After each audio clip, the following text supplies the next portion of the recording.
Morning. As we go to the Chita, so today start a new Pasha. Pasha's Ba'aleischa. We're holding in the book of Numbers, chapter 8, verse number 1. Vayidaber Hashem el Moshe Leim, and God spoke to Moses, saying, Daber Aaron v'amarta leim, tell Aaron, speak to Aaron, tell him, Ba'aleischa saneris, when you light up the menorah, al mul pnei menorah, the 7 lamps should face the center of the menorah. Yehidu Sheva Natives, they should face they should light towards the face of the menorah. Now she says, Lama Nisna Pasha Menorah Pasha Nisim. What's the connection between the portion of last week and the portion of the Nisim that brought the Karbonis to the portion of this menorah? When Aaron saw the dedication offerings of the Nisim, the chiefs of the tribes, he felt the stress that not enjoying them in the dedication of his tribe. He wanted the tribe of Levi and the Kehanim should also have a portion in the dedication of the Beis Hamikdash. So God said to them, by your life, yours is greater than theirs because you're going to light the menorah every single day. And that's what Aaron did every single day for as long as he was the Kohen Gadol, 40 years in the desert. Ba'aleischa, what means ba'aleischa? When you light, when it goes up. So Rashi says when it causes to ascend. Since the flame arises, Torah describes the kindling in terms of ascending. He's required to kindle a lamp until the flame rises of itself. Our sages further expound here that there were steps in front of the menorah, so that the Kohen stood prepared to light the lamp. So he was on top, so he didn't have to lift his hands up too high to light the menorah because there were 3 steps in front of the menorah. Al mupnei menorah. She says towards the middle lamp, which is not the one, was not one of the branches. It's the center one, but the menorah itself. The Edo Shivas Haneris. What does that mean? That the 6 on the 6 branches, the 3 the eastern ones, and their wicks facing towards the center. That means they were on the side of the cup. So the 3 on the right faced the middle, and the 3 on the left faced the middle. And that's the way it was not in the center. They used to light the candle to the side of the cup, facing the center, the base of the menorah. So the people should center one. Like, why would the wicks facing inwards, thus giving off little light?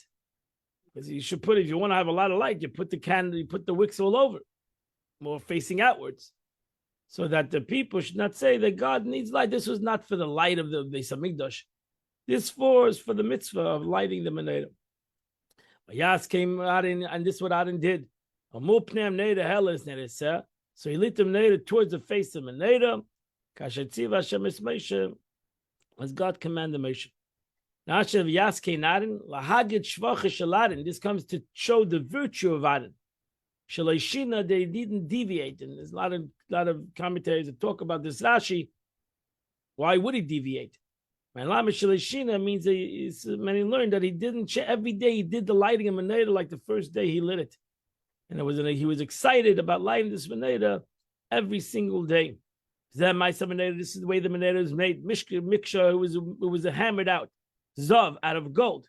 From the base to its flowers. Miksha, he was hammered out. Like the Abish showed Moshe, that's the way he made the menorah. Now she says that God has shown him with his finger, so that he had difficulty in making the menorah.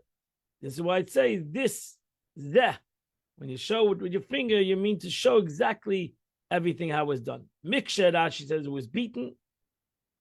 The block of gold weighing a talent. He pounded it out with a hammer and cut it with a chisel to extend its limbs as described manner, and it was not made limb by limb. Adirecha is the base, which was the hollow box above the legs, like a silver candelabra that stood before nobles. Adirecha pircha, that's to say, the menorah itself, everything was attached to it. Adirecha shueva gadol, the base was a big part of the menorah. Ad pircha, which is the finest works of all hammered works, it was customary to use ad in this sense, to include everything as it, from the stacks to the grain, to the groves. So ad means till, more. According to the design that it was shown to him in Mount Sinai, as it says, now see and make it according to this pattern. Kain Asam Neda, me also, who made it? Namely Batzalel. The Haggadah Medrash states that it was made by itself. That we learned the Rashi in Parshas Truma, that God made it himself. They threw it into the fire, and the menorah came out. Verse 5. God told Moshe, Kachas Leviim, take the tribe of Levi. Take Bnei Yisrael from the midst of the Jewish nation, with Tahartos, and you should purify them. Rashi says, Kach, what means Kach? Take. Kach with Dvarim. Take usually means take them with words. You should inspire them, and you should tell them you are fortunate that you have merited to be an attendant, to be served HaKadosh Baruch Hu. And this is the way you should purify them. You should sprinkle them the water of the chatas. They should raise it. They should take off all the hair from their body. They should wash their garments, and they should become pure. Now she says, this was the ashes of the red cow, red heifer, and was those who were impure from those who were impure from the dead body. You should take a razor over their body. I found this, Rashi says, in the writings of Moshe Darshan, since they, the Levi, were submitted in atonement to the firstborn, would practice idolatry, when they worshipped the golden calf, so God changed, because the firstborn should have been the Levim, the Kohanim. But the Eibishter flipped it over after the golden calf, who practiced idolatry when they worshiped the golden calf, which is called the sacrifice to the dead. And one afflicted with tzeras is considered dead. It requires shaving. So they had to, in essence, forgive the Jewish people for the tzeras that they brought upon themselves. And thus, like a Metzora needs to shave all his body, all his hair, so too, he needed to shave. The Levim need to shave. And they should take a young bull. And they should bring a meal offering for fine flowers with oil. And they should take a second young bull, Tika Lachatas, as a sin offering. Now she says, this is the burnt offering. As it's written and designated as one of the burnt offering. This is the communal offering to forgive for idolatry. What does it mean? The second teaches us that the dust of the burnt offering is not eaten. So too is the sin offering not eaten. There's a support from our Moshe comments in Teres Kayanim, which states that the sin offering was burnt up. I however believe that this is a temporary injunction, not to atone for idolatry, since they should have brought the goat as a sin offering for idolatry. The bull with the bull for a burnt offering. So this was a special offering, different than any other sin offering. Verse number 9: Then you shall bring the Leviim to the tent of meeting, to the base of Mikdash. And call all the Jewish people to the tent of meeting. Now she says, since the Leviim were submitted as an atonement offering for them, let them, the Israelites, come and stand there with their offering, namely the Leviim, and rest their hands upon them. You should bring the Levites before God. The Jewish people should, so to say, put their hands upon the Leviim. Verse 11, then Aaron should lift the Leviim as a gift for the Jewish nation, and they should serve the Lord just as a service. Actually, this is an interesting thing, but the Rashi says in the same way as the guilt offering, one afflicted with tzaras requires waving the animal while it's alive. 3 wavings are mentioned in this section. The first in verse 11 refers to the son of Kas. For this reason, it states, regarding them, they may serve the Lord service, since they were responsible, working, involved the most holy objects of the Beis Hamikdash table. The second verse 13 refers to the sons of Gershon. Therefore, it stated with them the waving before the Lord, for they were assigned for the holy work of the curtains and the clasps and the other things of the Holy of Holies. The third waving was the sons of Merari. So the Aaron HaKohen must have been a strong guy because he waved over 20,000 people that day. And the Leviim should put their hands on the heads of the bulls. And they should make one of them a chatas, and one of them an oila, the chap Levim, to give forgiveness on the Levim. Verse 13, V'amartes Levim v'nei Hashem, l'fnei banav, he shall bring the Levim, he shall present the Levim before Aaron and his sons, v'naftais, and the second time, you shall lift them to Nufel of Hashem. Verse 14, V'ivdalta es Levim, and you should separate the Levim, Miteich b'nei Yisrael, the Levim should be separated from the rest of the Jewish nation. V'hoyu li Levim, the tribe of Levi, will be for me. They will do the service of the Beis Hamikdash. That completes the Chumash for today. We now go to the Tanya of the day. We are holding the third chapter of Shad HaYichud Ve'emunah, the portal of oneness and faith. Alter Rebbe has explained that the activating force of the Creator must constantly be vested within the creation. That was his first two chapters. And not to make a mistake, Chas Shalom, like the creation of a physical thing a human being creates, is really creation something from something. And therefore, the thing is not needed anymore once the person has formed it. But the aim is to create something from nothing. And if you understand that that's the greatest concept in the greatest miracle of all, that something was created from nothing, and therefore that something needs to have that, so to say, spiritual energy that gives it its life, gives it its existence. This force consists of the created letters which emanate from the 5 supernal organs of verbal articulation. So just like a human being, his words come from his mouth, that his breath go through the 5 different articulations of the mouth. So too the Eibishter created the world Asarim HaMaris with the words of God, so to say, Dvar Hashem. That the words of the Eibishter, the Hebrew alphabet, and all its way of manipulating the alphabet, and it's a grammatical and grammar, and it's a gematriyos, etc., as Alter Rebbe explained yesterday.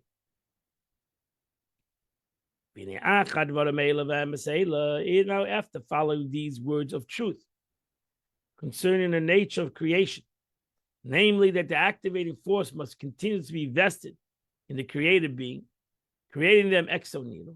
Kol maskal adavar, any discerning person, Yuv and Lashuda will understand clearly, Kol nivra, that every creature, the yesh and being, even though it appears to have an existence on its own, is in reality considered as absolutely not and nothingness. If you understand that without your koyach, if I understand that without God, without the energy that God gives me existence, then I'm really nothing, because I'm nothing without that. In relation to the activating force which creates it, and the breath of the mouth of his mouth which is within it. The breath of God's mouth, so to say. Which is within it, constantly calling it into existence. Yes, and bringing it from absolutely nothing into something, into being. So since this function must be continuous, it follows that created activation force is the true reality of existence. So what's my true reality? Is the force that's giving me life. I'm not only talking about my neshama, I'm talking about my guf. My guf existence needs to have a force that gives it existence. Its being itself bears no comparison to the activating force, which is wholly responsible for its existence. The reason that all things being created and activated appears to Abasta's existence, the table that I'm sitting in front of, the computer I'm sitting in front of, meaning the self-substituting and tangible. And we fail to see divine activating force, which is the true reality of any created being. So why don't we see it? It is that we don't comprehend, nor do we see with our physical eyes the power of God and the breath of his mouth, which is in the created being. If, however, the eye were permitted to see and to comprehend, to see the life force and the spirituality which is in every created being, which flows into it, Havaya, which proceeds from the mouth of God, from his breath of his mouth. Then the physicality, materiality, and tangibility of the creation would not be seen by our eyes at all. We would not look at anything physical anymore. We would look at everything in a spiritual way. Because if we saw the life force, then the physical will have we wouldn't see the physical anymore. Because it would be totally, for its physicality, is completely nullified in relation to the life force, that's the spirituality which was in the